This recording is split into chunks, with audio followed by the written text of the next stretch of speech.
Nagpapasalamat po kami, dakilang Diyos, sa panibagong araw na pinahintulutan mo na muli kami ay magkatipon.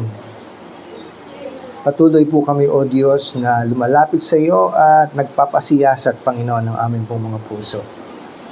Alam mo, Lord, ang laman ng aming mga puso, ang aming mga struggles, ang aming pong mga anxieties, ang amin pong mga apprehension, O Lord, wala po kaming maililihim sa iyo. Kaya nais po namin na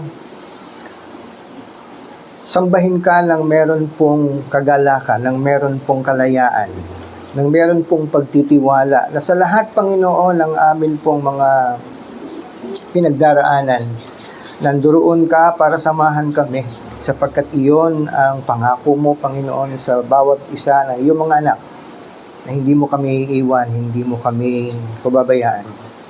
At ikaw ay kasama namin hanggang sa dulo ng daigdig. Kaya, Lord, sa umagang ito, muli, pag-isahin mo po ang aming mga puso.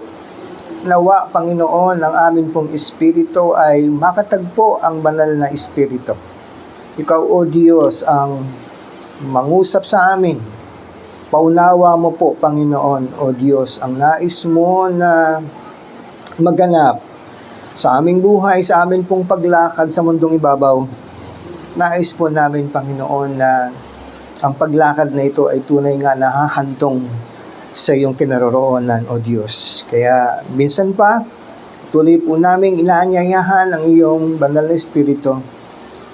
Ikaw, Panginoon, ang mangusap sa amin sa pamamagitan niya. Bigyan mo kami ng karunungang umunawa.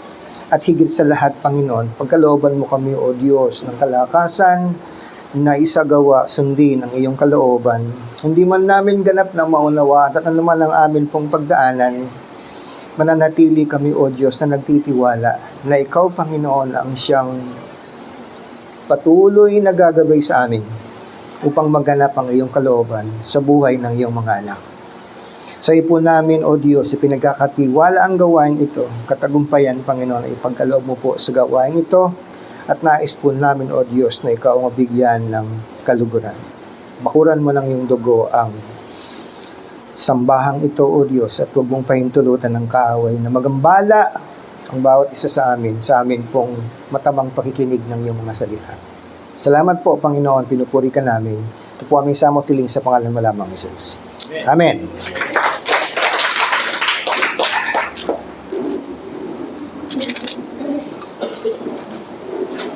Last Sunday, tinalakay po natin ang patungkol po sa atin pong tema na Come Follow Me. Nagsimula po tayo sa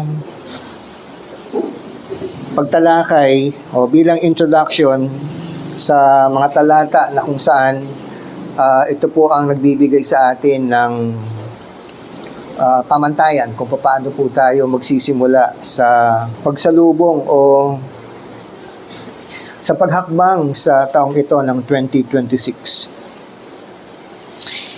New Year need not be celebrated only by mere resolution and positivity.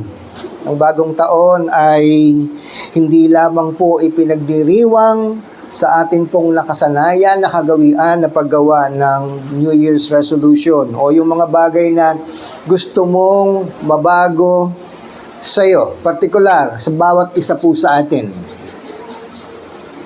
Hindi ko lamang po alam kung yung atin pong mga resolution, simula nung tayo ay magsulat nito, ano na ho ba ang naging bunga nito sa atin? Is it enough for us to write our resolution? And then we started out good, we started out strong, and then we ended up bad, and we ended up very weak. No? Parang si Samson, malakas siya, pero nahulog sa kahinaan. So we can learn a lot from the people who lived before us.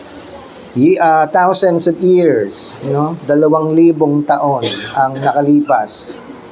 At tayo ngayon ay nandito upang sa kanilang mga napagdaanan, kanilang mga naranasan sa paglakad nila sa kanilang buhay noon, lalong-lalo na may kaugnayan sa pananampalataya, wala na po siguro tayong dahilan para sisihin ng Diyos kung ano ang mangyayari sa atin, because we have all the reminders, we have all the experiences na nakita po natin, we read from the Bible. That is, if we are reading actually the Bible and try to understand it. Kaya kung atin pong titignan yung kalagayan po natin ngayon at yung kalagayan natin ng mga nakaraang taon, masasabi ko na hindi nagkulang ang Panginoon para tayo ay turuan. So, ulitin ko po, New Year need not be celebrated only by mere resolution and positivity. People started out good only to fall short of the goal he sets himself with. Gusto mo ganito? Kalahati pa lang, laglag ka na. Yung bang pagpasok pa lang ng bagong taon, January 1, bago mag-January 1, 31, marami ka nang gustong mangyari sa buhay mo. Naniniwala ako na meron po tayong ganon. Kaya nga tinalakay po natin dun sa Proverbs 16 na maraming plano sa buhay ng tao, marami ang gusto niyang mangyari sa buhay ng tao, pero ang Diyos ang nagtatakda ng kanyang mga hakbang. So that's one thing which I am very, very sure. Very, very sure. Marami kang layunin sa buhay mo, pero kung wala doon ang Panginoon, para kang nagtayo ng bahay sa buhangin. No, matataas ang iyong mga ambisyon. Sabi nga, yung pagkataas-taas ng lipad, yun naman ang ingay ng kanyang paglagapak. And the rest of the days following, pagkatapos ng January 1 pa lang, makikita mo na ito na yung struggle. Well, struggle is not really bad as far as I am concerned.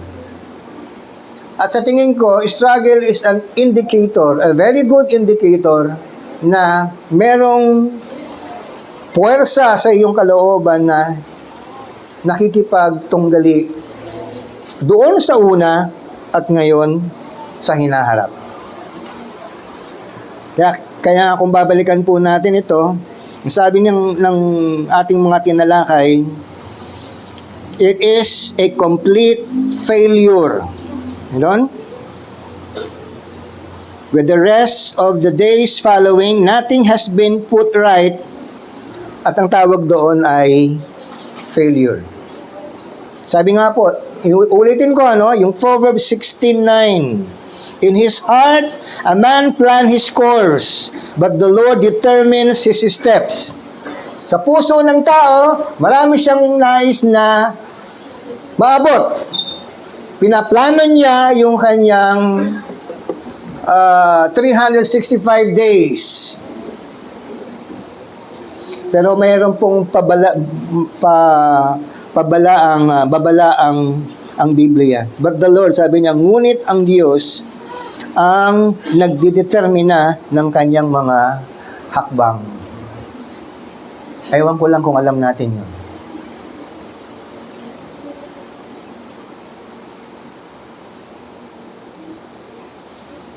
To start right this year, many thought it is fitting to reflect, plan, and to remain steadfast to what they believe could change their lives. Ano yung mga iniisip mong magpapabago ng buhay mo? At naniniwala ako, marami kayong iniisip na gusto nyong baguhin sa buhay ninyo. Pero nais ko rin pong ipabatid na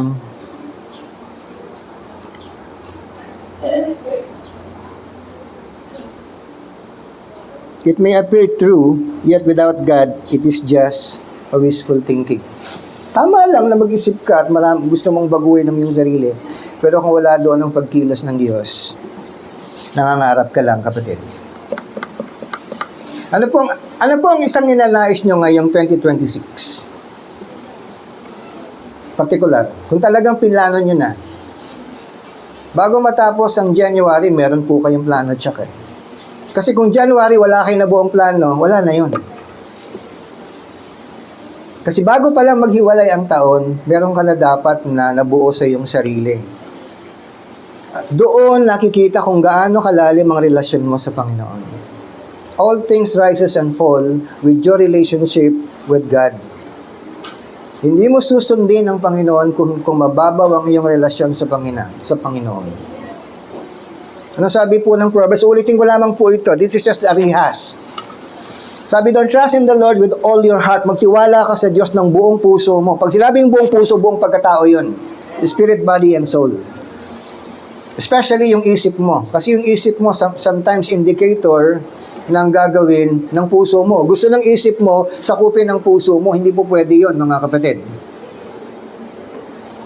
So, those must function together. Yung isip at puso that constitute the whole being of a person.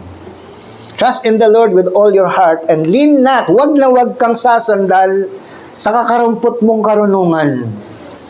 No, little knowledge is a disaster. Not just dangerous, disaster. Kasi igigiit mo yung unti mong nalalaman ng walang verifikasyon sa plano ng Diyos na inilahad na sa mga pahina ng aklat na ito. Without referring to the Bible, all the things that you have set in your heart will not fall into places, not until it takes accord. In one accord, kailangan naka-align. Natandaan niyo po yung atin pong tinalakay na faith. No, faith tells a story. Ano yung F? Fords. Pinipit-pit po tayo ng Panginoon. And the struggles that you are up to, or the struggles that you are into right now, and even before, is very important, integral sa paghubog ng ating pananampalataya sa Diyos. Dalawang bagay lang yan. Paano mo titignan ang mga pagsubok na ito? Ito ba ay pagpapala sa Diyos o ito ba ay pagsira ng Diyos? Dalawa lang naman yan eh. Hindi mo naman isisisi yan sa kaaway eh. Definitely, you will look into God first. At meron ka kasing inaasahan that is not actually fitting doon sa inaasahan mo sa Diyos. That's why we pray. And most of our prayers, mga kapatid, ay hindi naman talaga prayer for sa marami. Pansarili lang. Yes, merong personal prayer. Pero, di ba, ang ating pamantayan ay itinuro ng Panginoon dun sa the Lord's Prayer or the sinner's prayer, Our Father who art in heaven. So, doon pa lang sa simula, i-acknowledge mo na si Lord, Our Father. Pag sinabing our, pang lahat yun. So, hindi pwedeng ang panalangin mo ay nakafocus lang sa pangangailangan.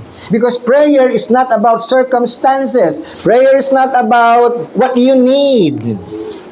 Prayer is something that you do because you depend heavily on God. Sumasampalataya ka sa Panginoon. Meron kang plano, pero yung plano mo ay dapat na nakamolde, naka-align, nakalinya sa plano ng Panginoon.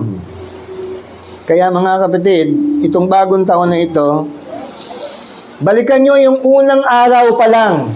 11 na to. 11 days ng January. Kumusta po yung unang 10? Anong nabago po sa atin? Mas lalo bang lumalim ang ating pagtitiwala sa Panginoon because He knows our future and we do not.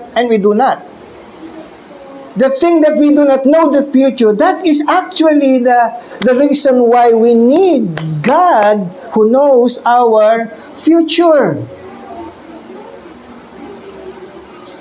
Andyan pa ba kayo? Okay. In all your ways, acknowledge Him. Sa lahat ng iyong mga gagawin, lagi mong isipin at lagi mong sangguniin ang Diyos. Even doon sa pinakamaliit na bagay. Ang sabi pa ng John 15:5,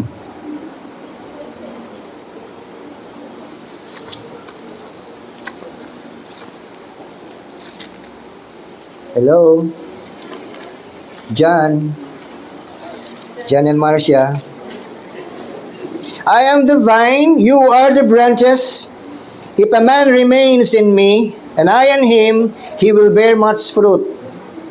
Wala pong tao na nag-isip na tumungtong ng 2026 na hindi nakakabit sa kanyang isip yung salitang blessing. Ano? Ayan na. Ako ang puno ng ubas. Kayo ang mga sanga, ang nananatili sa akin. Ayun ang crucial, ang nananatili sa akin. Hindi nangangahulog ang born again. Ang nananatili sa akin at ako'y sa kaniya. Yan ang crucial. Ay siyang nagbubunga, past tense, nagbubunga. O present ng marami. Sapagkat kung kayo hiwalay sa akin, yun, kung kayo'y hiwalay sa akin, paano nahihiwalay ang tao sa Diyos? Ay wala kayong magagawa. Dalawang uri ng kapangyarihan o kakayanan. No? Merong sinasabing kakayanan dahil meron kang angking talino. So marami kang magagawa. Halimbawa, kukuha ako ng manggagawa, papagawa ako ng bubong. Marami akong kukunin. Maraming mag-a-apply. Pero sa tingin ninyo, sino yung kukunin ko? Isang Christian o isang veteranong roof maker? Veterano, di ba?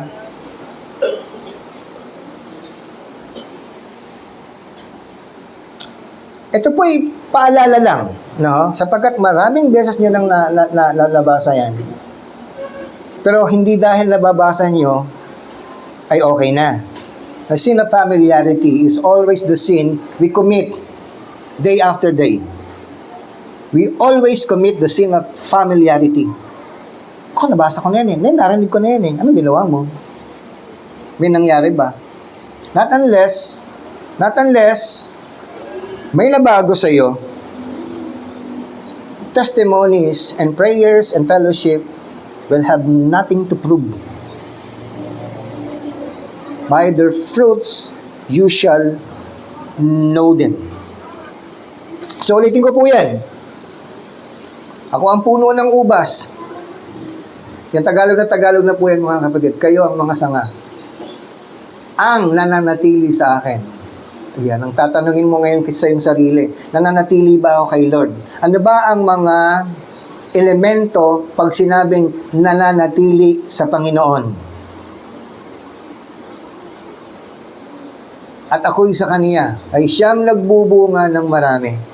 Ano yung marami na sinabi ng Diyos na iyong ibubunga? Ano yung maraming yon? Sapagkat kung ako'y hiwalay, kung kayo'y hiwalay sa akin, ay wala kayong magagawa. Anong ibig sabihin ng hiwalay sa Diyos? At ano ang ibig sabihin ng wala tayong magagawa? So, kailangan po nating balikan yung mga simpleng ilustrasyon at simpleng mga salita na matagal mo nang nababasa pero hindi mo pinapansin. Tapos magtataka ka, bakit ganito ang buhay ko?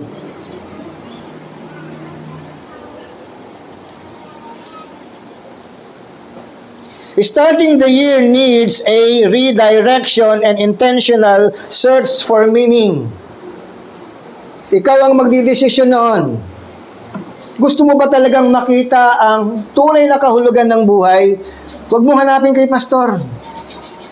Huwag mong hanapin sa katabi mo. Ikaw, paghanap mo sa Panginoon, wala kang kasama. Hindi mo kasama ang nanay mo, hindi mo kasama ang tatay mo, wala kang kasama kahit ang iyong pinaka-best friend. Hindi mo kasama, hahanap ka sa Panginoon, nag-iisa ka lang. So your decision must not depend on what others people might say. You need to be intentional. Pag sabi mong linggo, atin ako, ano man ang mangyari, atin ako. Kahit magkagutay-gutay ako, umabot ako sa church, good. This is not high faith, no? Kasi ikaw ang magdidesisyon eh. The enemy is just waiting for something that he could look unto you, yung weakness mo, at doon kanya, hindi lulubayan. I-feed niya yun, i-feed niya yun, i-feed niya yun. So we need to be very intentional and we need a redirection. Anong sabi ng Matthew 6:33? Alam na alam po natin yan. Seek ye first. Ano ba yung ginagamit ko kapag naghahanap ka sa Panginoon? Anong hinahanap mo kapag naghahanap ka sa Panginoon?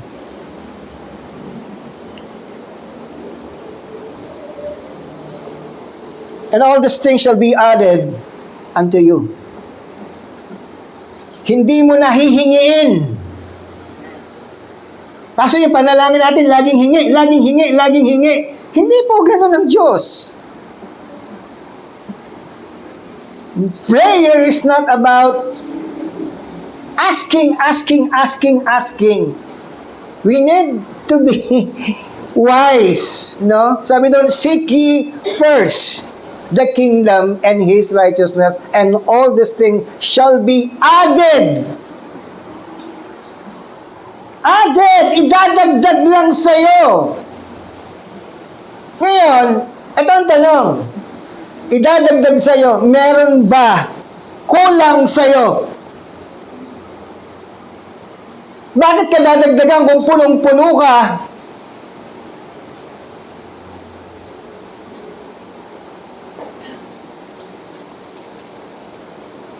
Hindi naman sinabing, and all those things shall be given. No, it shall be added unto you. Sapagkat meron ka.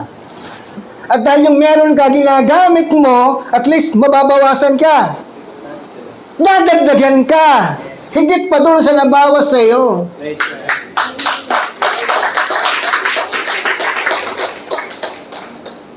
Kaya we need to be critical. Huwag mo lang basahin ang Biblia at nakontento ka na, alam ko na, nabasa ko na eh. Huwag kang makontento, sabi nga ni Saint Augustine, my soul will not rest in thee, will not rest until I found myself in thee. Hindi makukontento ang aking kaluluwa hanggat hindi nakapagpapahinga ang aking kaluluwa sa'yo. My soul will not rest until I found myself in thee.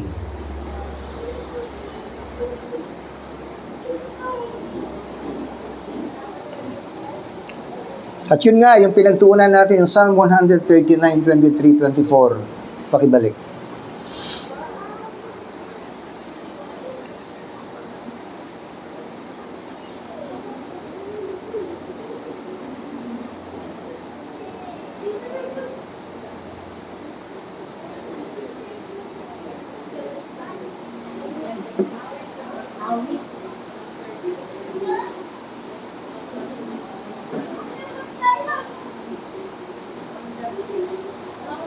Psalm Awit 139, 23, 24.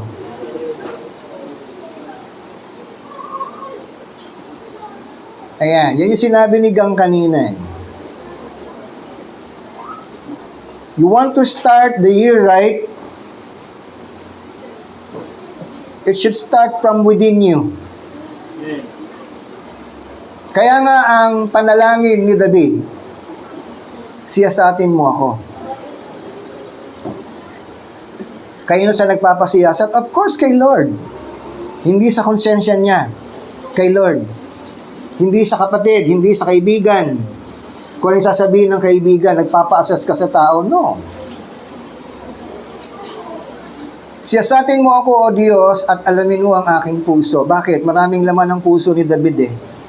Hindi ko alam kung anong tama at hindi ko alam kung ano ang mali. Alin ang marami, yung tama o mali. Kaya nga sabi ni David, mas kilala ng Diyos ang puso niya. Siya ang nagtataglay, pero mas kilala ng Diyos ang puso ni David. Kaya nga sabi ni David, siyasatin mo, O Diyos, ang puso ko. Alamin mo ang puso ko. So, ibig sabihin, hindi alam ni David kung ano ang magaganap sa puso niya. Sabi ni David, at alamin mo. Hindi sinabing, at alamin ko. At alamin mo. Second person. Ipaalam natin kay Lord, ipasiyasat natin kay Lord, ano ang laman ng puso natin. Si Lord ang magdidetermine ng hakbang mo this year. Yes, good, magkaroon ka ng plano. Pero alalahanin mo ito. Alamin mo ang aking puso at hindi lang yon. Subukin mo ako at alamin mo ang aking mga pag-iisip. So, hindi pwedeng ang puso lang natin ang ipapasiyasat natin kay Lord. Lalo higit ang ating mga pag-iisip. Dalawang yan, yung dalawang napakahalagang bagay na dapat ay ipinasisiyasat natin sa Panginoon sapagkat mandaraya yung dalawang yan. Higit sa lahat ang puso. 24. Tingnan mo kung may anumang lakad ng kasamaan sa akin. Yun bang pinaplano mo, makabubuti yan sa lahat? Mula simula hanggang dulo. Ganon kasi ang tingin ng Panginoon dahil walang nalilihim sa Kanya. Hindi ka na nagpaplano sa simula at hindi mo na naikonsidera sa plano mo ano magiging epekto nito sa hinaharap. So, si David ay tumatawag sa Panginoon, tignan mo kung may anumang lakad ng kasamaan sa akin. At doon sa huli, sabi niya, patnubayan mo ako sa daang walang hanggan. A walk for life. A walk for life. Yan po ang ating title ngayon. Nung nakaraang linggo, New Year, New Journey, come follow me. Ngayon, a walk for life.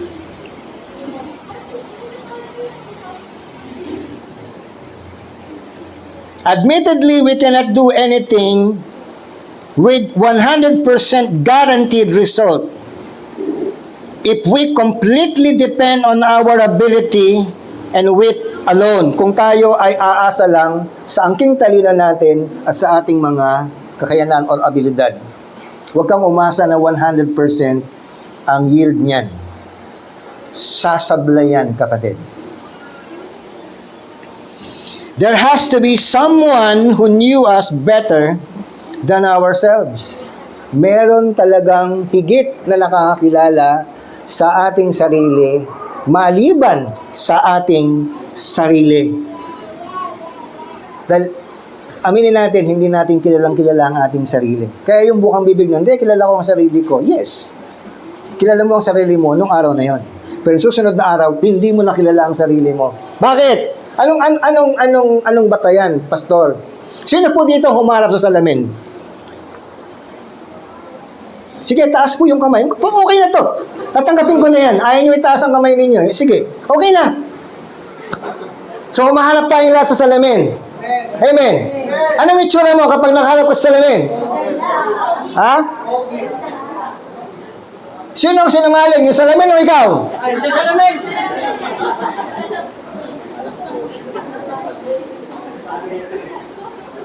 Anong ginagawa mo kapag ikaw ay nakaharap sa salamin? Isang oras, yun na.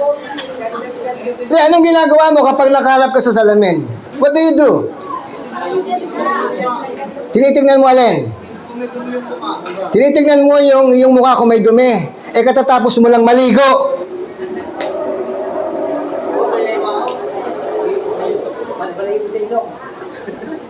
So, hindi partikular na may tinitignan kang dumi or what sa iyong sarili. Ang tinitignan mo, kung yung sarili mo naka-reflect sa salamin. Di ba? So, pag nakita mo na yung sarili mo sa salamin, ano pang susunod mong gagawin? Ikaw nga, ikaw nga! Ikaw nga! Anong ginagawa mo? Hindi ba umiikot-ikot ka sa salamin? Umiikot-ikot ka. Pag talikod mo sa salamin, natandaan mo na ba ang itsura mo nung tumalikod ka sa salamin? Nakalimutan mo na agad. Anong silbi ng salamin?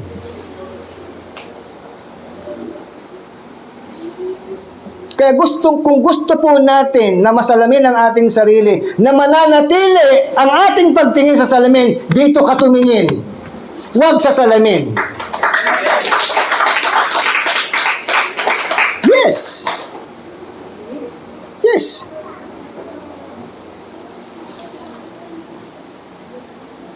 There has to be someone who knew us better than ourselves. Hindi ka kilala ng salamin. At hindi matatandaan ng salamin ang itsura mo nung humarap ka sa kanya. There is no way that the mirror can retain the image you projected before the salamin. And even you, there is no retention of who you were before the mirror.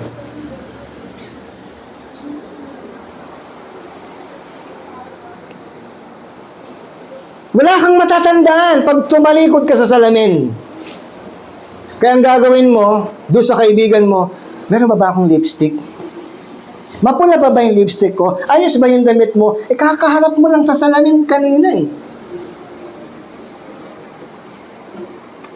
So ngayon, pagtitiwalaan mo yung huling tumingin sa'yo, yung kaibigan mo. O dalhin natin dito sa Biblia. Nung humarap ka sa Biblia, ano ka?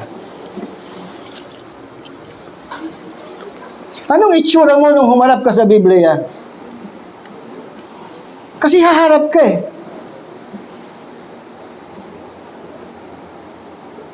Bear this in your heart, mga kapatid.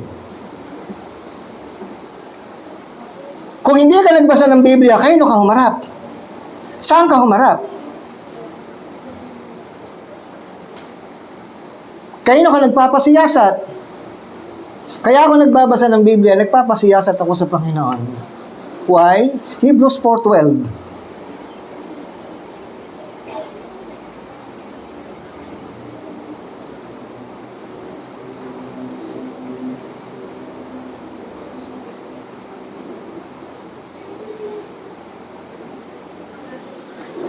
Sapagkat ang salita ng Diyos ay buhay. So, sa mga hindi nagbabasa ng Biblia, mahiya naman kayo, sabi ni President Marcos.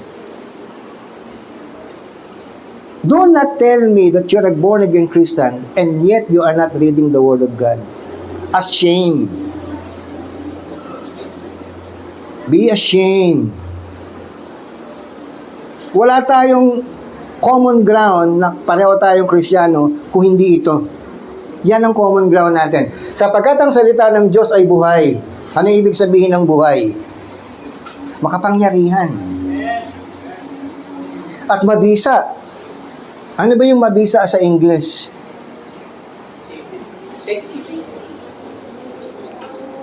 Powerful and effective.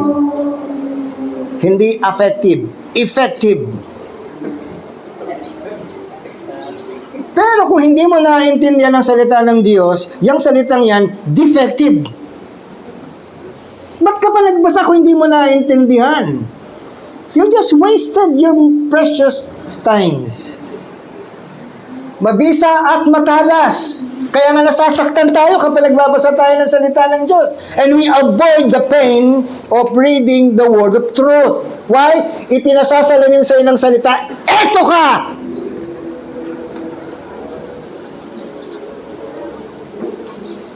Hindi lang siya matalas.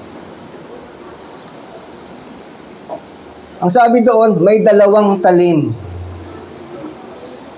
Sigurado yan na masusugatan ka. Hindi nagpapasaring ang salita ng Diyos. Hindi nagpapadaplis ang salita ng Diyos. Susugatan ka niya talaga. At sabi doon, hindi lang yan sumusugat at bumabaon. It penetrates. Umuukil-kil. Kung talagang nagbabasa ka. Umuukil-kil yan. Kasi meron siyang gustong alisin sa iyo. Kaya nga niya, parang sinsil yan eh, bumabaon, hanggang sa marating niya yung pinaka-dulo. Hanggang sa paghihiwalayan ng kaluluwa at espiritu. Ayan, struggle yan eh, kaluluwa at espiritu. Why? Pag hindi mo binasa ang Biblia, okay ka lang. Pero ang espiritu mo, hindi siya okay. Because most of the time, ang sinusunod natin ay ang tawag ng kaluluwa. Because this world is a friendly enemy. This world is a friendly enemy. Kaya nga sabi ng Biblia, huwag mong ibigin ang mundo. Papatayin ka niyan.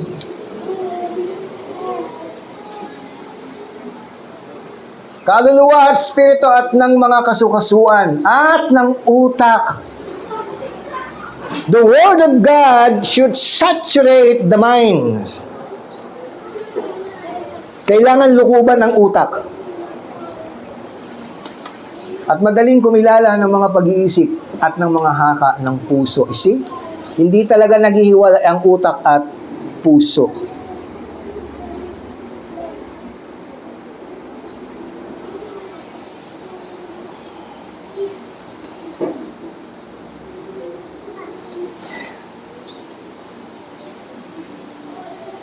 So alam naman natin ang Jeremiah 29:11. Ito'y rehas lang to mga kapatid.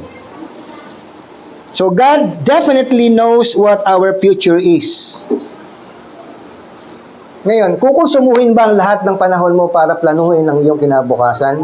O iaasa mo sa Diyos, Lord, ikaw ang may alam ng kinabukasan ko. Ipaalam mo po sa akin kung ano ang una kong dapat na hakbang para ang plano mo ang siyang sundin ko.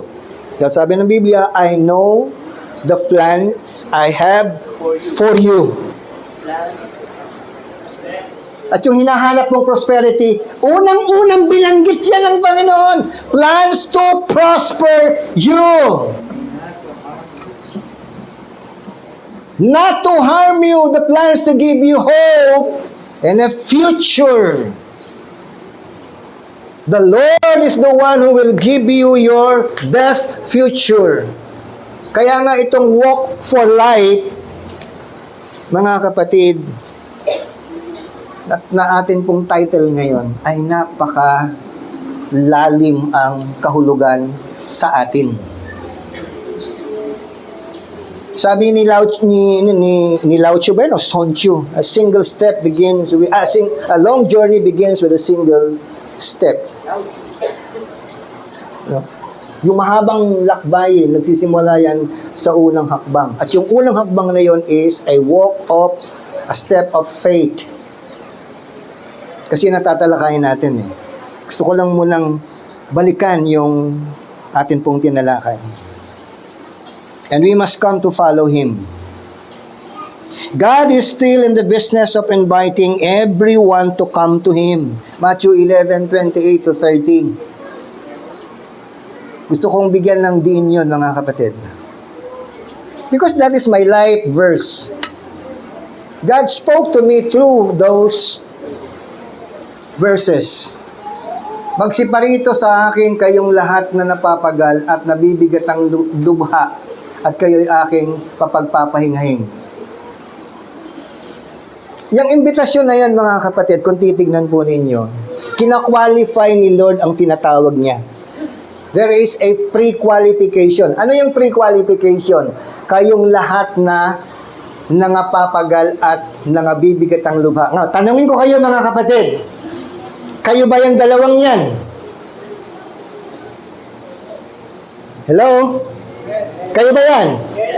Okay. Kung kayo yan, iniimbitahan kayo ni Lord. Pero kung hindi kayo yan, hindi kayo iniimbitahan ni Lord. Palaki. So you need to ascertain, you need to be definite, bago ka lumapit sa Panginoon. Bago ka lumapit sa Panginoon, talaga bang napapagal ako? Talaga bago nabibigatan? Lubha ba talaga ako nabibigatan? Lalapit ako sa Kanya. Dahil kung hindi ka talaga napapagal at hindi ka nabibigatan, anong dahilan para lumapit ka kay Lord? In this world of too many options, of pluralism, God is not the priority. God is not the priority in this generation. God is not. Kaya the invitation is still in effect. Is still in effect. Meron pang katuturan na magsiparito sa akin. The qualification are those who are tired and heavily laden. Maraming mayayaman, hindi katulad ng pagpapagal po ninyo na nararamdaman. Kayo napapagal kayo, wala kayong pera. Sila napapagal, ang dami nilang pera. Kaya napapagal kayo na minsan hindi nyo na alam kung saan kukunin ng almusal, tanghalian, hapunan, merienda.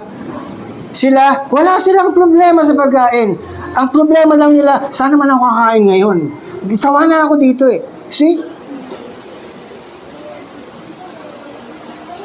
Pero tingnan nyo, saan magtatapos yung dalawang yan? Sabi niya, yung mga napapagal at nabibitang lubha, ang unang gagawin ng Panginoon, kayo'y aking pagpapahingahin. Ngayon, lahat ba tayo pagod? Kasi kung hindi ka naman pagod, bakit ka pagpapahingahin ng Panginoon? Kung hindi ka naman napapagal, ba't kailangan mo pa ng pahinga? Kung hindi ka naman nabibigatan, ba't kailangan mo magaanan?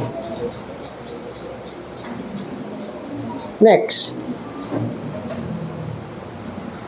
O, eto na. Yung lumalapit sa Panginoon, pagpapahingahin niya. Pero habang nagpapahinga ka, may gagawin ng Panginoon. Pagpapasanin ka. Di ba ang gulo? Pasanin ninyo ang aking nagpapahinga nga, tapos pagpapasanin mo ng pamatok. Pasanin ninyo ang aking pamatok at mag-aaral kayo sa akin. Ano yung pasanin ninyo ang aking pamatok? Pamatok is something heavy on someone who is carrying the pamatok. Something heavy. What is something heavy to us? Especially sa ating mga tao, decision. You need to decide.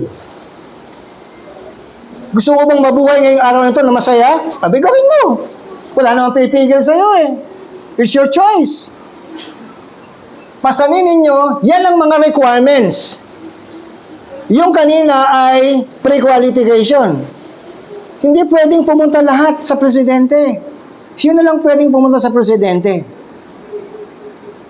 Oo, kilala natin ang presidente, pero hindi tayo kilala ng presidente. Pero si Lord, kilala na tayong lahat. O ngayon, meron kang oportunidad para lumapit sa Panginoon. Pag lalapit ka sa Panginoon, bakit ka lalapit sa Diyos? Unang-una, merong imbitasyon. Dahil kilala nga tayo ng Panginoon eh. Kahit na magaling kang mag-pretend, kilala ka pa rin ng Panginoon. Walang magaling na aktor at aktres sa harapan ng Diyos. Mas matindi pa ang x-ray ng Panginoon kaysa kay Superman. At si Lord hindi natatakot sa kryptonite. So, what is the significance ng ganito? Pasanin ninyo ang aking pamatok. We need to understand, Lord, ano ba itong pamatok na to?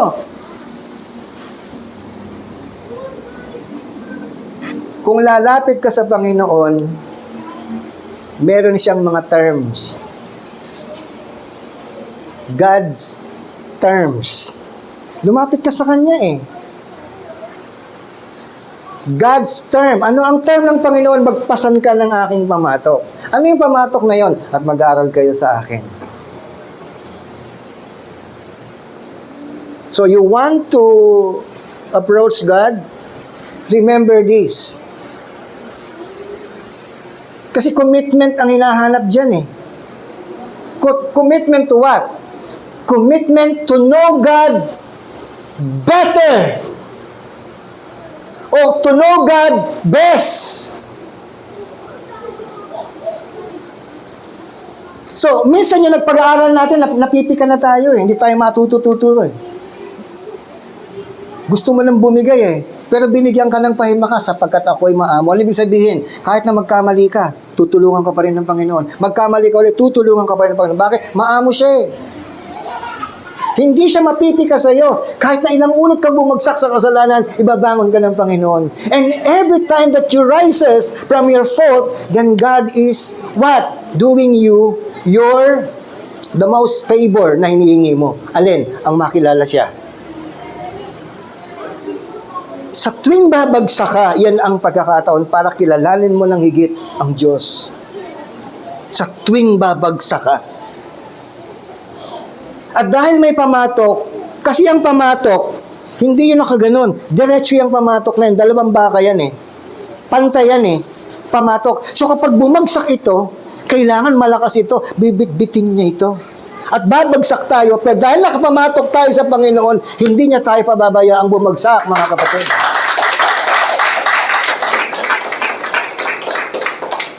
Pero dapat matuto ka sa pagbagsak mo. Kasi bibit-bitin ka ng Panginoon eh. Hindi lang ito put friends in the sun. No? This is a metaphor from agriculture. Dalawang baka yan. At dapat yung dalawang baka magkasing lakas, magkasing katawan, lahat pareho dapat. Eh, hindi nga po pwede. Sa baka pwede yun. Pero sa Diyos at sa tao, hindi. Kaya dapat ang lakas natin nakasalalay lagi kay Lord. Kaya dapat nakakabit yung pamatok na yan sa Kanya. Katulad ng sinabi ng John 15:5, na yung tangkay dapat nakaugpong doon sa puno. And the moment you detach yourself from the puno, that is your downfall already. You need grace para ikaw ay maibalik, maigraft uli. At sabi doon, yan ang karakter ng Panginoon. Maamo at mapagpakumbabang puso. Ibig sabihin, nagdadalang habag lagi siya sa iyo. Sa tuwing ikaw ay babagsak, kaya walang dahilan para mahiya ka na huwag ka nang umatin at huwag ka nang tumawag sa Panginoon. Walang hiya ka kapag hindi ka tumawag sa Diyos. Yun ang totoo. Sa tingin ba kapag tumatawag ka, nahiya ka? Hindi. Walang hiya ang tawag sa iyo. Ayaw mo tumawag kay Lord eh. Lahat ng nilalang tumatawag sa Diyos. Don't tell me, ang pulong yan tumatawag sa Diyos. No. All things that breathe, lahat ng bagay na humihinga, nagpupuri sa Diyos. Lahat. Kaya ano pa yan? At masusumpungan ninyo ang kapahingaan ng iyong kaluluwa. So physical, both physical and spiritual rest. Next. Sapagkat malambot ang aking pamatok. Iyon ang kaibahan ng pamatok ng Panginoon. Malambot doon sa tumatanggap. Matigas kung nakikipaglaban ka sa salita ng Diyos.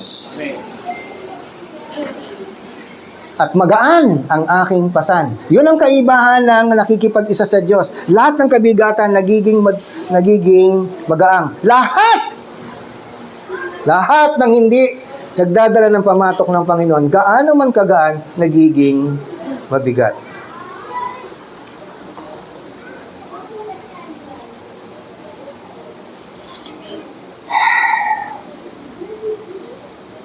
Sabi ng Jeremiah 33:3,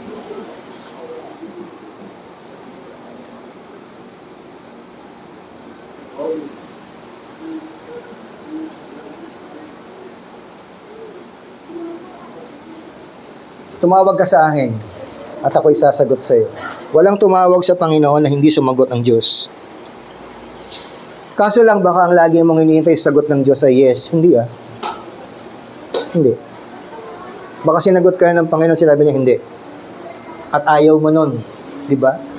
Lahat ng mga nangliligaw, anong gustong marinig na sagot sa babae? Yes. Sino po dito naligawan?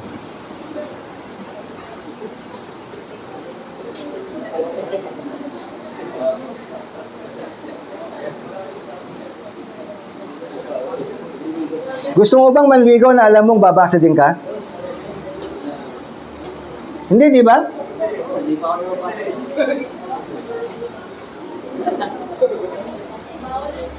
Sabi diyan, tumawag ka sa akin at ako'y sasagot sa iyo. At ako'y magpapakita sa iyo ng mga dakilang bagay at mahihirap na hindi mo nga nangalalaman. Bakit isusulat yan sa Biblia? Kung hindi naman yan totoo.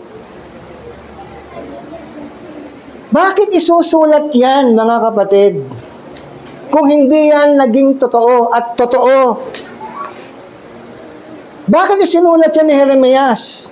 Paano yan sinulat ni Jeremias? Sino ba si Jeremias? Yan yung propetang laging umiiyak, iyaking propeta yan. Bakit siya umiiyak? Hindi dahil iyakin siya. Umiiyak siya dahil malalim ang dahilan. Yung kanyang bansa na napailalim sa malalim na kasalanan, patuloy na tumatalikod sa Diyos, patuloy na hindi kinikilala ang Diyos, patuloy na matigas ang ulo, patuloy na hindi kumikilala sa mga ginawa ng Diyos, patuloy na hindi nagpapasalamat. Hindi ko ba maiiyak niyan? Sino po may mga anak dito?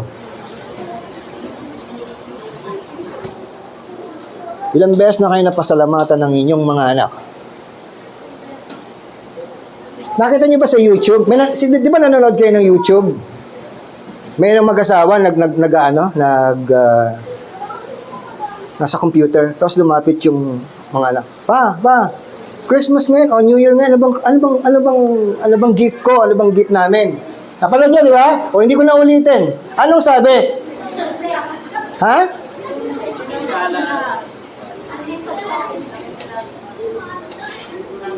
Anong dating sa inyo nun? Anong dating sa inyo nun?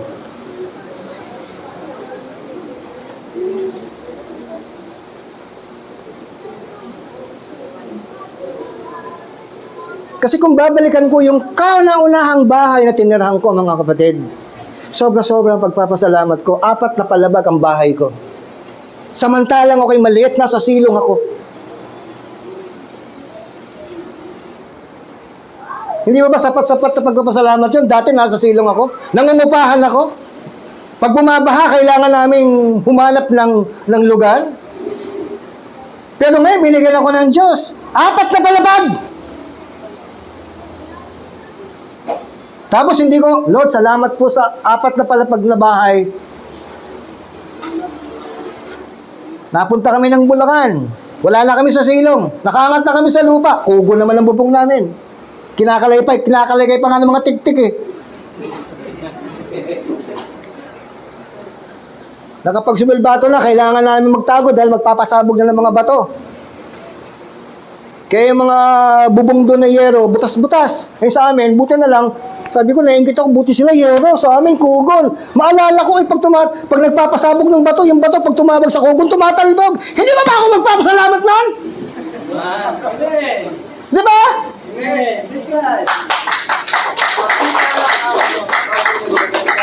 Sana makita niyo yung buhay ko nung maliit ako eh. Para makita niyo pinanggalingan ni Bishop. Para hindi kayo nagre-reklamo. Lagi kong tinitingnan yung kapitbahay namin, ang ganda ng bubong nila, yero, samantalang kami, kugon. Sumagi sa isip ko, teka muna, sandali. Yung bubong nila, pag pumutok ang bato, butas. Abay sa amin, awa ng Diyos, tumatalbog yung bato. Hindi ko nakikita yun, ang nakikita ko, yung ganda ng yero. The things that you are supposed to be thankful for are right before your very eyes, ayaw mo lang tignan at hindi mo lang nakikita. So do not compare. Just see it. You try to see it through this. Dapat may lente ka. Kasi may mga maliliit na bagay na only the Word of God will allow you to look at it clearly. See it clearly. Kapag hindi mo iyan pinadaan sa salita ng Diyos, hindi mo yan makikita kasi ang liit eh. Ang liit. At sabi doon at ako'y magpapakita sa iyo ng mga dakilang bagay. Dakilang bagay, malalim. Katulad ng panaginip ng Paraon, katulad ng panaginip ng Nebuchadnezzar, katulad ng panaginip ng baker, katulad ng panaginip ng cupbearer. Walang makabasa. Walang makapag-interpreta. Nakakulong yung mag-i-interpret. Akala nila yung mag-i-interpret nasa laya. Hindi nila alam yung mag-i-interpret na mas magaling ay nasa kulungan pala. Anong mga bagay ang hindi natin nakikita o tinitingnan natin sa magagandang lugar pero nandito lang pala sa sulok. Nasa squatter. At hindi natin ma-appreciate ang kilos ng Panginoon. That is why, sabi niya, magpapakita ako ng malahimalang bagay. Dakilang bagay. Sapagkat mahal ka ng Panginoon, sapagkat malabis ang pag-ibig sa iyo ng Panginoon, hindi ka lang pagpapakitaan ng simple, ay ipapakita siya, dakilang bagay, sapagkat dakila ang Diyos.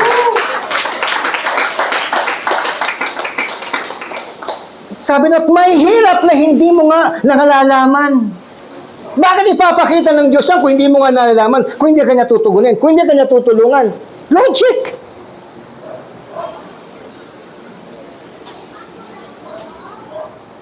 Alam ba ng mga Hudyo na pagkatapos ng 70 taon, makalalaya sila? At April 14, 1948, magiging bansa na sila? Sapagkat sila ang kalipunan ng taong walang kinikilala, walang bansa! Pero 1948, binuo sila ng Panginoon. Sila ang isa sa pinakamalakas na bansa, pero isa sa pinakamaliit na bansa. Maliit, pero malakas. Ang Kristiyano, maliit, pero malakas! Kasi wala naman naniniwala sa atin eh. Yan mga Christian, lagi nga walang pera yan eh. Nangungutang nga sa amin yung madalas eh. Christian yan. Hindi ba kayo nasasaktan nun, mga kapatid? Sarcasm yun. Christian tapos mahirap. There must be something wrong.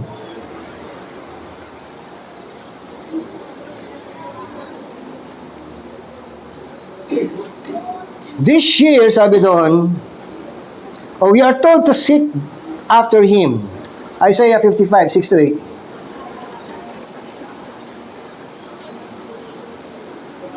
The walk for life. Tatandaan niyo po yan ha. The walk for life.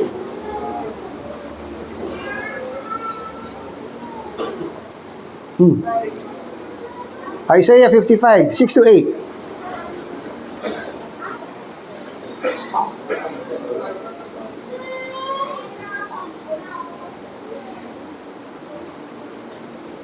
Inyong hanapin ang Panginoon, samantalang siya'y masusumpungan. Hindi ako naniniwala na matagal mo nang hinahanap si Lord, hindi mo siya nakikita. Walang naghanap sa Diyos na hindi siya nakita. Kasi sabi ng Biblia sa Mateo 7, seek and you will find. Ask and it will be given. Knock and the door shall be open. That is the unity of the Bible. Harmonious ang Biblia, balanse ang Biblia. Kasi maraming pilosopo, tagal-tagal ko na hinahanap, sir, ba't di ko makakita? Tama ba ang iyong paghahanap? Sabi doon, inyong hanapin ng Panginoon samantalang siya'y masusumpungan. Ano ibig sabihin yan? Darating ang pagkakataon, talagang hindi mo na siya makikita. Huwag sanang maging huli sa atin ang lahat. Dahil mayroong sinabi ang Panginoon sa lahat ng naghahanap, makikita eh. So meron talagang tamang paghahanap.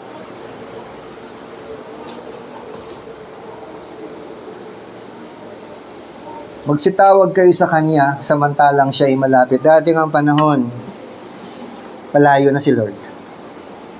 Kaya habang buhay ka, make it your priority. Make it your focus. Make it your goal. Make it your purpose. We all need to find meaning and purpose in this life. Romans 8:28, sabi daw yun yan. All things work together for good to those who love God. The priority is, the requirement is for those who love God, all things work together for good to those who love God. Now, ano yung elemento na iniibig mo ba talaga ang Diyos? May elemento siya eh. Paano masasabi na successful ang mag-asawa? In our 35 years of being married ni Presi, paano namin masasabi na successful ang aming pagsasama? 35 years. Nangangahulugan ba na wala kaming pag-aaway? Kanina nga lang, muntik na kayo mag-aaway eh. Muntik na kayo magsuntukan eh. Kanina lang yan ah. Nakabihis na siya. Ako nakabold pa. Maliligo na sana ako, tumawag sa akin yung teacher ko. Alam nga naman, hindi ko pansinin. Eh kasama kong nag-prayer yun.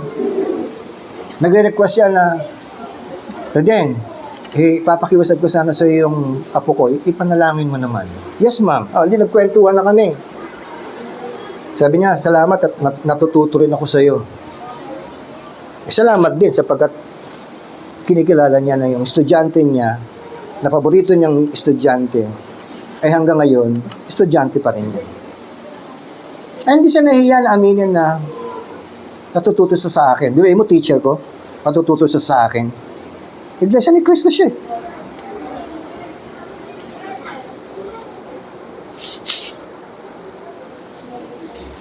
All things work together for good to those who love God and to those whom He called for a purpose. Don't tell me, hindi ka tinawag ng Panginoon. Ito lang yung unang tanong, mahal mo ba talaga si Lord?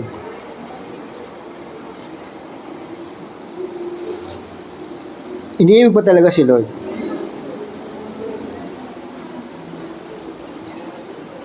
This is the best way to make this year a journey of worth than which is to simply come and follow Christ. Ayan o, Isaiah 40:31.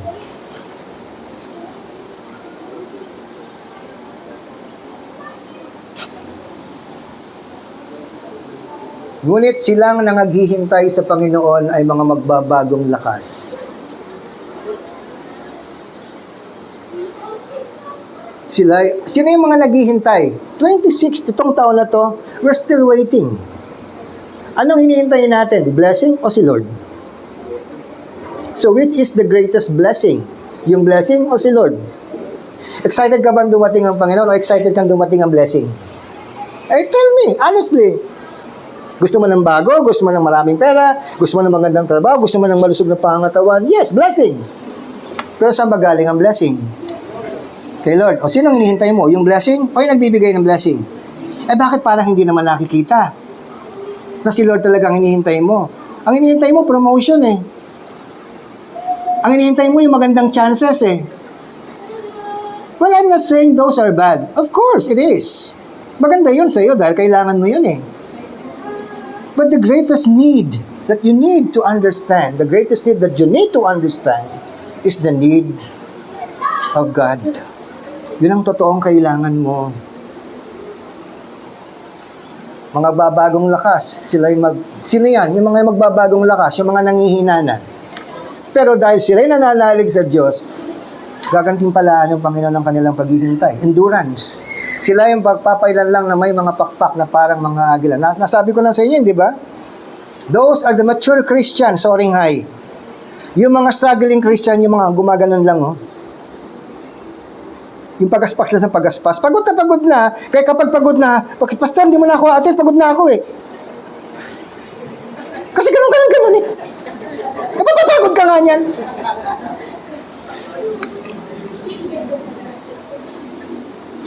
Yung iba naman gaganon, tapos gaganon.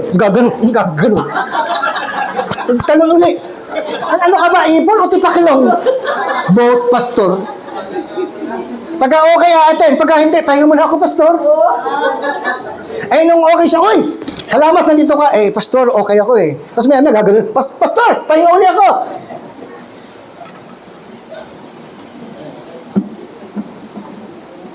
Magsisitakbo sila at hindi mga papagod. Ano ibig sabihin ng magsisitakbo at hindi mapapagod? Meron ba tumakbo na hindi napapagod? Lahat na tumatakbo napapagod. Pero bakit sinabi magsisitakbo at hindi mapapagod? Merong bagay na dapat mong limiin. Anong ibig sabihin ng Diyos na magsisitakbo at hindi mapapagod? Sapagkat ng kalakasan may manggagaling sa Diyos. Si Presi, kung po pwede nga lang umangal yan, gusto na niya magpahinga eh. Pagod na ako. Ayoko na. Sabay sipa doon sa may toilet. Ayoko na. Yes! Kaya si Presi kapag nag-iral, gustong-gusto ko siyang tinitignan eh. The more reason that I need to love my wife. Mas lalo ko siyang dapat na ibigin kahit na gusto ko lang, hiwalay na nga tayo. Sinabi ko lang ngayon eh. Sabi na, pipi ka rin ako. Eto, katuwaan lang to, ibubuking ko lang si Presi. Kaya siya nagkaroon ng tantrum kanina. Nagbibilang siya ng pera dahil may papasweldohin. Ugali ni Presi kapag bago yung pera, itatabi. Hinihimas-himas pa nga. Ang bango. E di siyempre bago, sa bilangin ng bago. At yung mga medyo luma na, yun ang kanyang ipapasweldo. May kasama pang mga coins. Tapos, nung matapos niyang bilangin, ibinigay sa akin, tago mo yan. Di tinago ko naman. Hindi ko napansin na meron pa palang isang supot doon. Ito na nga si Kuya Rudy, dumadating. Knock, knock, knock. I'm gonna knock on your door. Sabi ko tuloy, ito, sweldo. Kinuha ko yung mga bago. Nako. Sabi niya, ano binigay mo kay Kuya? Yung perang binigay mo sa akin. Yan! Mga bago yun! Naku, yung mukha ni Presi talagang, yung pagkaganda-ganda niya kanina, Diyos ko po, aywan ko, hindi ko mailarawan. Kaya alam mo ang ginawa ko? Tumas lang ako ng kamay. Sabi ko, ma, pera lang yan. Ilan ba yung bagong niya? Papalitan ko na lang. Nagkulong na sa toilet. Yung pala, umuuo na siya doon. Dinaan na lang sa uo. Kasi yung mga maliliit na bagay, minsan nagpapasarap sa relasyon namin ni Presi. Gustong-gusto ko yung kapag nagagalit. Kasi sinusubo ko ang sarili ko, kaya ko bang mahalin ang asawa ko kapag halimbawa ulianin na yan? Yung dumudumi na sa sarili niya, tapos sabi niya, dear, pakipunas nga yung puwet ko. Ay, yak! Yak! Ay, matanda na rin ako. Baka mauna pa nga ako eh.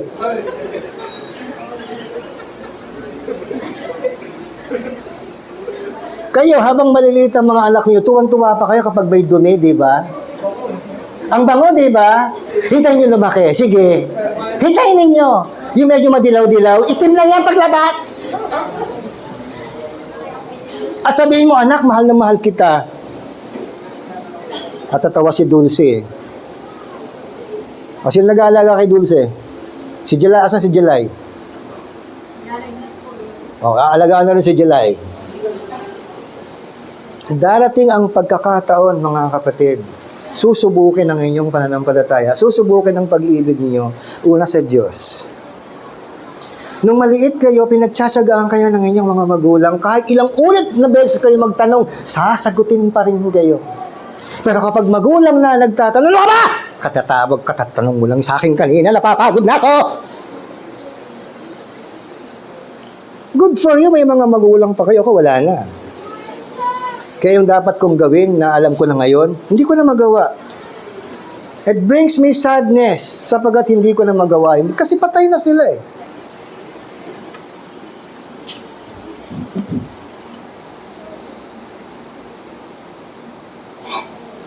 Dumako na po tayo sa ating pag-aaralan sa umagang ito, mga kapatid.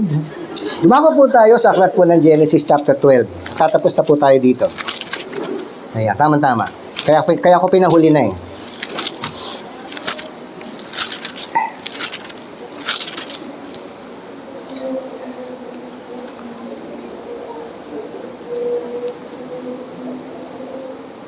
"2026 is full of uncertainties, but we must not be dismayed. We can be assured that we do not know or see in the future. God sees it. Nakikita na yun ng Panginoon. We entrust the unknown future to God who knows it. Just come and follow Him." Ito ngayon, panghuli. Sa Genesis chapter 12, ang sabi doon kay Abraham, the Lord said to Abraham, "Leave your country." Sinabi ng Panginoon kay Abraham, umalis ka sa iyong lupain. Kaya mo ba yan? At sa iyong mga kamag-anak, kaya mo ba yan? At sa bahay ng iyong ama, kaya mo ba yan? Na ikaw ay pasalupaing ituturo ko sa iyo. Hindi ka ba magtatanong, Teka muna Lord, teka muna Lord, teka muna Lord. Okay na ako dito. Okay na ako dito. May lupa ako, may hayop ako, may kayamanan ako, okay yung mga kaibigan ko, okay ang business ventures ko, okay na. Kasama ko ang aking mga kamag-anak, at wala akong problema. Ngayon, sabi mo, iiwan ko lahat. Mukha namang hindi naman fair yun, Panginoon. Ba't mo may papaiwan sa akin lahat? Tapos ito pa, papupuntahin mo ko sa lugar na wala akong kaalam-alam. Hindi ba unfair yun, Lord? Hindi ba unfair ang pumunta ng 2026 na hindi mo alam? You see? Pupunta ka sa 2026, alam mo ba yon? Of course not! Ay kaso doon ka talaga pupunta eh. Hindi ka nang pwedeng manatili sa 2025. Amen? O anong gagawin sa 2026? Paano mo ina-navigate ang 2026? Paano? Ano pangako ng Panginoon? Nung sinabi niya yan, iwan mo lahat, iwan mo lahat, iwan mo lahat, iwan mo lahat. Ilan ang pinapaiwan ng Panginoon? Ilan? Pakibilang. Ilan? Anong unang iiwanan? Oh, iwan mo ang iyong lupain. Pag malaki ang lupain mo, iwan mo? Pag sa'yo na, iiwan mo? O ibebenta mo? Wala namang sinabi ibinenta. Sabi ko, iwan. Iwan ang iyong lupain. Sino pa ang pinapaiwan?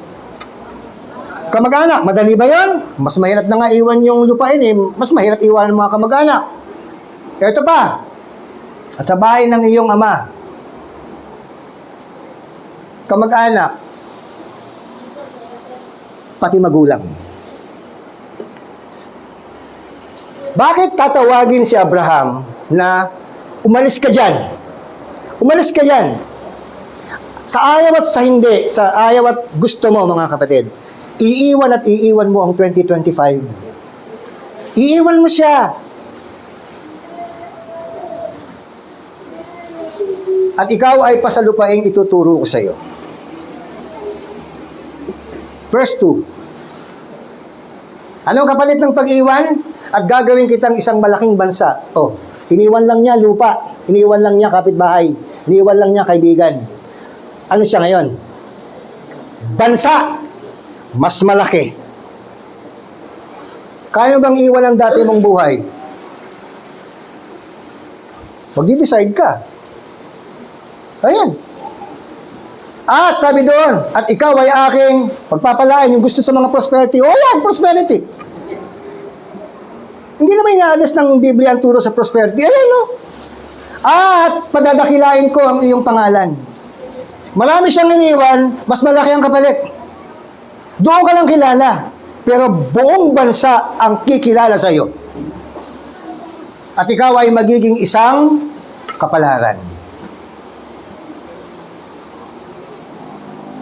Next. At pagpapalain ko ang mga magpapala sa iyo. At susumpain ko ang mga susumpa sa iyo. At pagpapalain sa iyo ang lahat ng angkan sa lupa. O yan, nakinabang na tayo dyan mga kapatid. Pero, sakripisyo kay Abraham. Mga kapatid, simple lang naman ito. Yan ang nagpapakita ng a walk for life. Panghabang buhay na yan ni Abraham, mga kapatid. Sa pagsunod niya sa Panginoon. Sabi din sa verse 4. So Abraham, sa verse 4, kaya't yumaon. Hindi yumao, yumaon. Si Abraham, ayon sa sinalita sa kanya ng Panginoon, according to the word. According to the word of God. At si Lot ay sumama sa kanya, at si Abraham ay may 75 taon nang umalis sa Haran. Ang tinatawag ng Panginoon, hindi laging bata. Tumatawag din ng Panginoon ng matatanda. Senior, yes. PWD, pregnant. Tinatawag din ng Panginoon. He took his wife Sarai, tuloy. Isinaman ni Abraham si Sarai na kanyang asawa at si Lot na anak ng kanyang kapatid. At ang lahat ng pag-aaring kanilang natipon at ang mga taong kanilang nakuha sa Haran. O yan, tinawag si Abraham, mga kapatid, tinawag si Abraham na may kaya na mayaman na. Lalo pa siyang pinayaman nang sumunod siya sa Panginoon. Baka sinabi niya si Lot, wala nga siyang anak eh. So, anak-anakan niya si Lot. Kaya yung Pilipino, parang ugali ng mga Ebreyo. Kaya kita mo sa atin, sa bahay natin, nandun ang pinsan. Nandun yung pinsan ng pinsan, pati kapitbahay ng pinsan, pati yung magiging kapitbahay pa ng pinsan, nandoon sa atin. Kasama doon si lolo, si lola, at si tatay at saka si nanay. At ang dalawang aso. At nagsialis upang pasalupain ng Kanaan. Sometimes we view Canaan as parang masamang lugar. Mga kapatid, dinala ako ng Panginoon una sa Maynila. Sa tingin niyo ba mabuti ang lugar ng Maynila? Hindi naman eh. Ba't doon ako sinilang? Tapos dinala ako sa kanugnog na lugar ng Maynila hanggang sa napunta kami ng Bulacan. Pagkatapos ko ng Bulacan, napunta uli ako ng Maynila, Quezon City. Pagkatapos ko ng Quezon City, napunta ako ng Caloocan. Pagkatapos ko ng Caloocan, bumalik kami sa Maynila. Pero bago yan, napunta kami ng Bulacan. At doon ako nag-aral. Ano ibig sabihin? Lahat ng lugar na pinapuntahan sa akin ng Panginoon ay may kaakibat na paghuhubog sa akin. So lahat ng nangyayari sa ating buhay, meron pong paghuhubog sa atin. Meron tayong mga sinasabing istasyon, stations of life. Because this is a walk for life.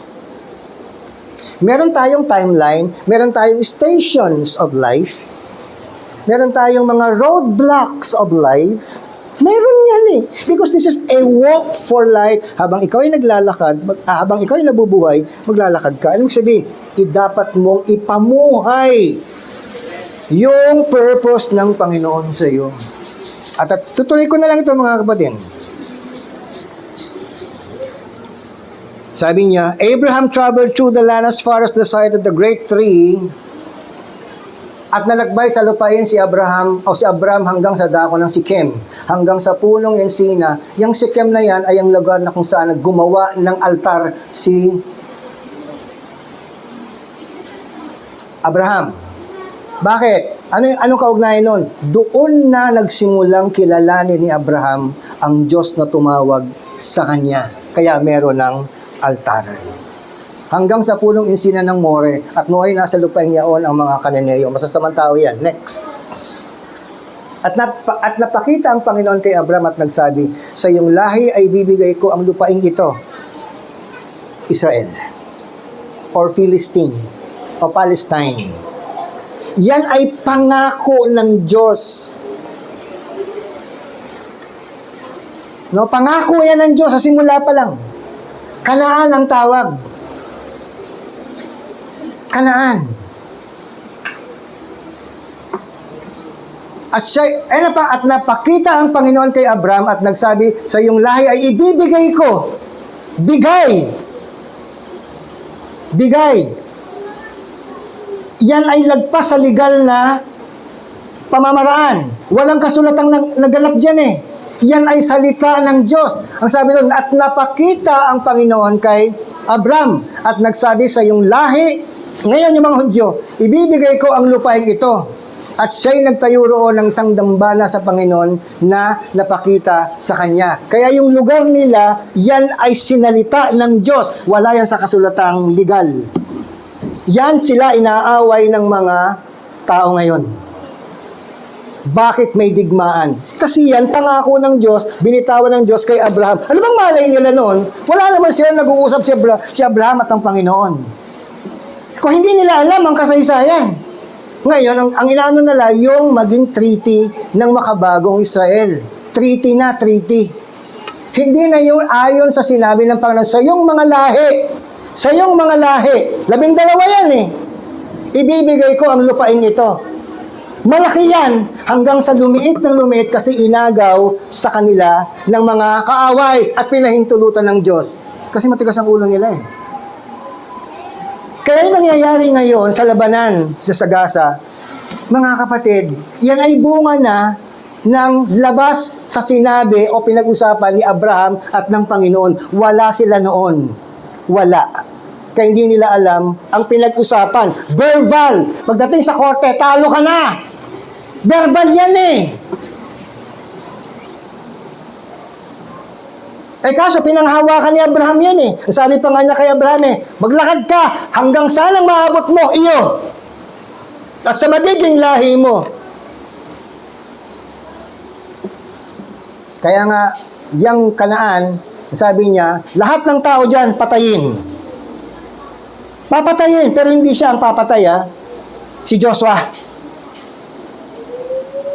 Si Moses.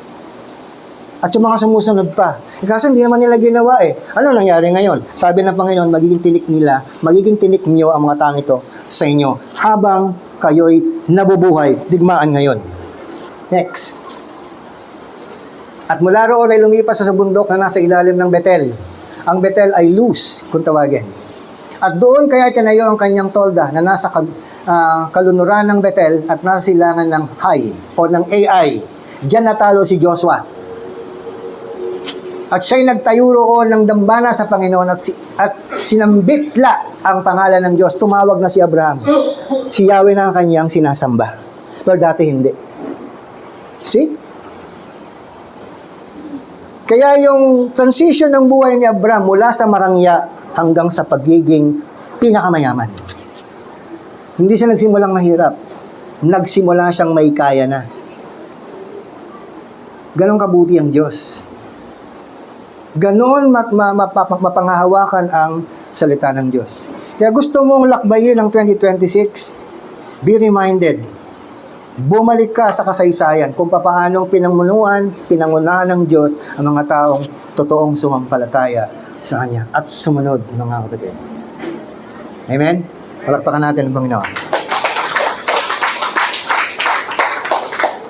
Next. At si Abraham ay naglakbay na nagtuloy sa dakong timugan. Anong verse yan? Verse 12 to 10. Okay. Kadugtong pa yan, kaso nga lang, pinakita ko lang sa inyo mga kapatid. Yung pagsunod sa Panginoon, hindi po siya madali. Hindi siya madali. At walang ipinakita sa Biblia ng pagsunod sa Diyos ay tunay ngang madali. Kaya nga ang unang sambit ng Panginoon ay, come. Come. At pagkasunod nun, follow me. Ito na po ako talagang magtatapos. Noong ako'y bata pa, naglalakad kaming mag-ama ni tatay. Siyempre, dahil malalaki ang hakbang niya, mahuhuli ako. Kasi bata pa ako noon eh. Pero habang naglalakad kami, bago pala kami naglakad, hawak na ako ni tatay. Kasi siyempre, kampante ako.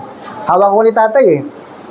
Kaso lang, hindi mo naman sasabi na habang panahon kang kapit-kapit. So, bibitaw ako o bibitaw siya.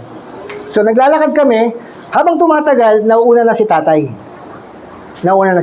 So, ang ginagawa ko, yung mata ko, nakatutok na sa kanya. Nakatutok. Mabilis maglakad ang tatay ko. Kasi sanay sa bundok ang tatay ko eh. Ay lalo pa yan, simentado na. Mas lalong bibilis yan. Sa bundok nga, mabilis na eh. Sa patag pa kaya. Kaya ang ginagawa ko sa mura kong katawan, kahit humihingal na ako, pinipilit ko lumapit ang distansya ko sa tatay ko. Mga kapatid, hirap na hirap ako sumusunod kay tatay. Pero kailangan kong sumunod kay tatay. Kasi sinasabi niya, bilis! Tatay ko talaga parang hindi nag-iisip. Ikaw, malaki hakbang mo, ako maliit. Joke lang yun, mga kapatid. Tapos minsan, lumiko. Ako palibasa bata, minsan, di ba tumutungo tayo sa dinadaanan natin, may tutubi, hihulihin mo pa. Tapos pag hindi mo nahuli, sayang. Lumiko, hindi ko nakakita. Naku, patay tayo. Saan ako pupunta ngayon? Tay, nasaan ka? Maya, dilitaw na si tatay. Ano ka ba? Ang bagal-bagal mo kasi. Halika na nga. Lakad na kami. Minsan talagang, siyempre bata, yuyuko na naman ako. Lumiko na naman si tatay. Naku, ito na naman ako. Nasaan ka?